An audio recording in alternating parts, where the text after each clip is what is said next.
Thank you for choosing Virgin Airlines. Today's weather is going to be hot with a chance of rain.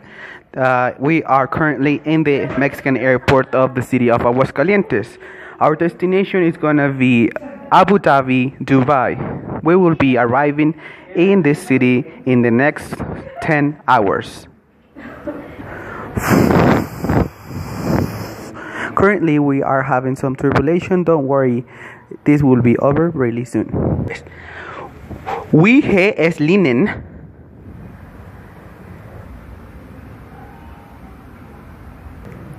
Comment ça va? Je ne parle la langue que vous parlez. Do you speak English? Do you speak English, my French friend?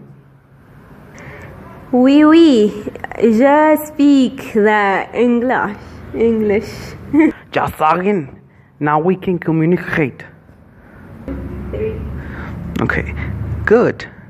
So, as you have noticed at the beginning of this video, there was a French woman and a German man.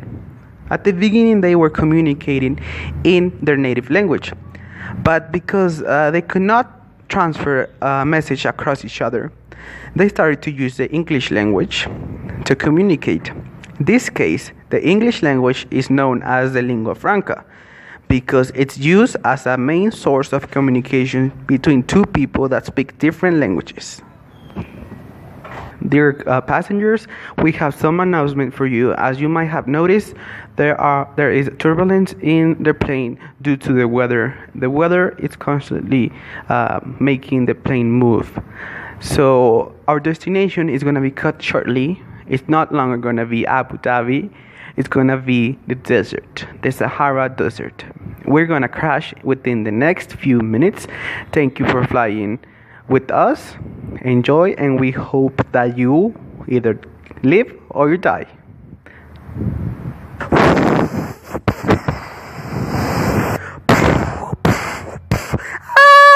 Allah Akbar!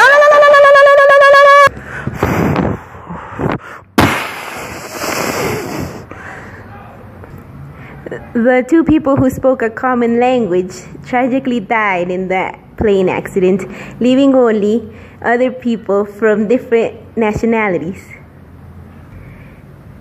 These were a Russian, a Kenyan, a Japanese, and a Turkish man, all of them speaking different languages.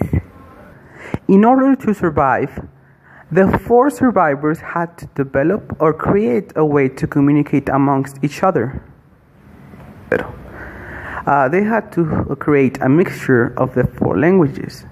Out of the four languages, the Russian language was the dominant amongst them. From all of their native languages, they created a brand new way of communicating amongst themselves. What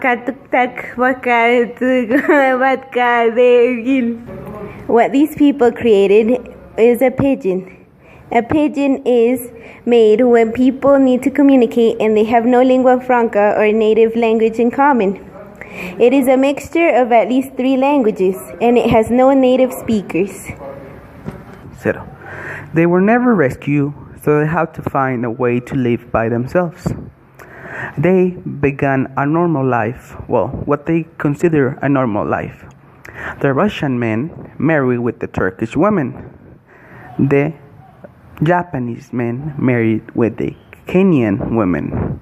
And from that, we got some offsprings or babies. These children grew up in the environment of the desert. They also grew up speaking the language that their parents spoke, which was their parents spoke Pidgin, so that is the language that they learned. It was their native language. Thus, this Pidgin became a Creole.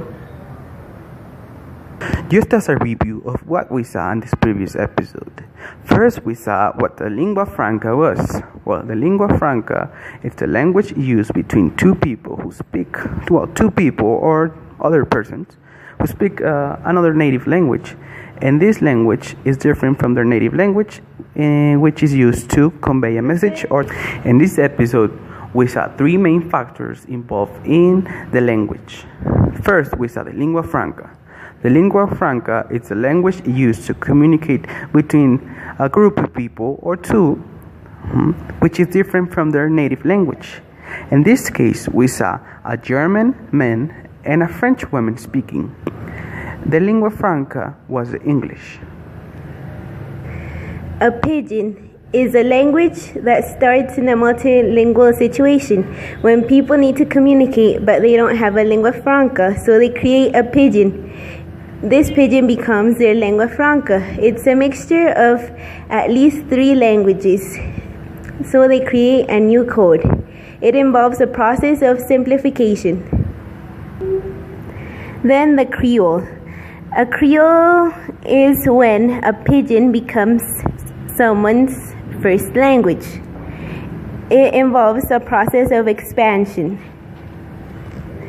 Pidgins and Creoles are all lingua francas, languages used to communicate amongst people who do not have the same native language. But